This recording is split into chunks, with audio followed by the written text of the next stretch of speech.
Bapak, Ibu, Saudara yang dikasihi oleh Tuhan, salam sejahtera dalam Tuhan Yesus Kristus.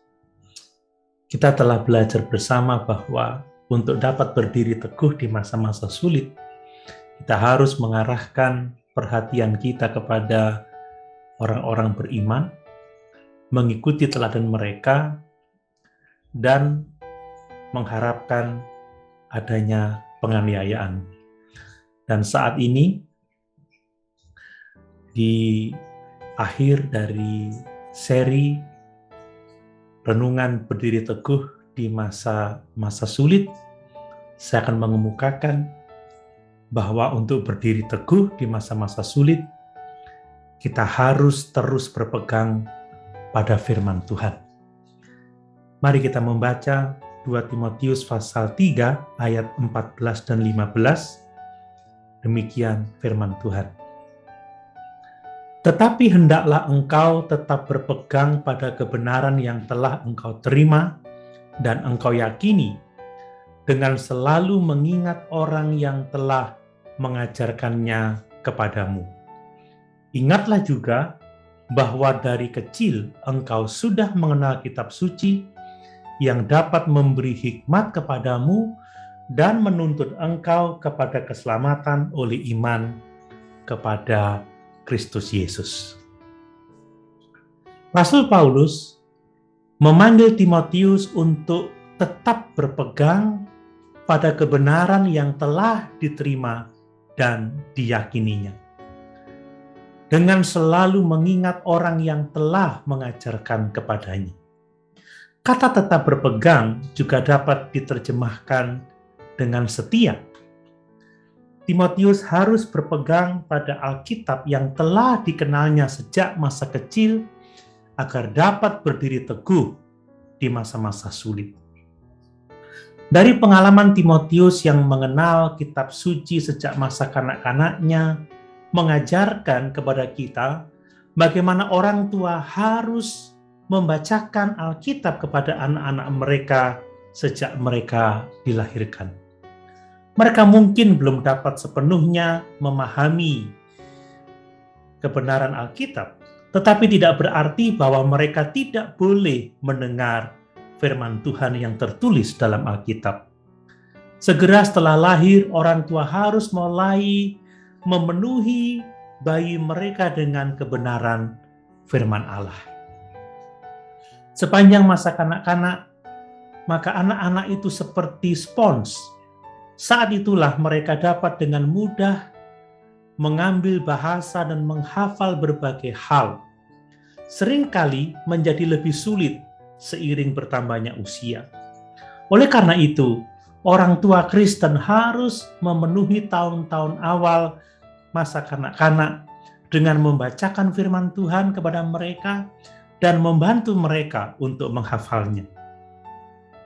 Ketika mereka diberi makan firman Tuhan sebagai anak-anak, maka akan lebih mudah bagi mereka untuk melanjutkannya seiring bertambahnya usia. Sama seperti belajar bahasa, itu tidak asing bagi anak-anak. Firman akan menjadi bahasa ibu bagi mereka. Bapak, Ibu, Saudara yang dikasihi oleh Tuhan, Timotius perlu melanjutkan apa yang telah dia pelajari sejak masa kanak-kanak jika dia ingin berdiri teguh di masa-masa yang sulit. Dan hal ini juga berlaku bagi kita. Cara utama Tuhan untuk menguduskan kita, untuk mendorong kita saat kita terpuruk dan melindungi kita adalah dengan firman Tuhan. Itu membuat kita bijaksana, terutama untuk keselamatan dan melatih kita untuk setiap pekerjaan yang baik.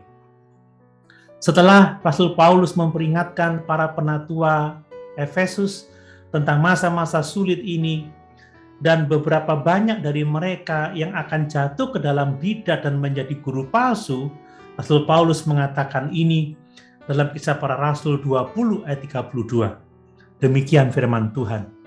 Dan sekarang aku menyerahkan kamu kepada Tuhan dan kepada firman kasih karunia-Nya yang berkuasa membangun kamu dan menganugerahkan kepada kamu bagian yang ditentukan bagi semua orang yang telah dikuduskannya. Itu adalah anugerah firman Tuhan yang akan membuat mereka kuat selama masa-masa sulit.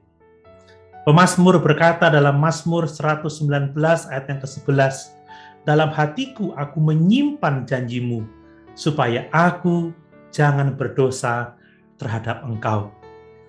Tuhan Yesus Kristus berdoa dalam Yohanes pasal 17 ayat 17, "Kuduskanlah mereka dalam kebenaran, firman-Mu adalah kebenaran." Selain berpegang teguh pada firman Tuhan setiap hari, kita tidak akan mampu bertahan di saat-saat yang sulit. Hanya dengan firman Allah lah kita akan mampu. Karakter jahat akan menggantikan karakter saleh kalau kita tidak melekat pada firman. Kita akan semakin menjauh dari kebenaran, dan kita bisa mempengaruhi orang lain untuk juga menjauh dari kebenaran. Itu sebabnya kita harus berpegang teguh pada firman Tuhan.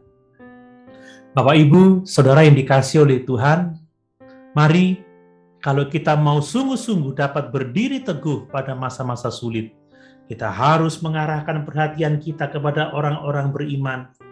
Kita harus mengikuti teladan hidup mereka. Kita harus berani mengharapkan akan adanya penganiayaan. Dan pada akhirnya, kita harus terus berpegang teguh pada firman Tuhan. Haleluya! Tuhan Yesus memberkati.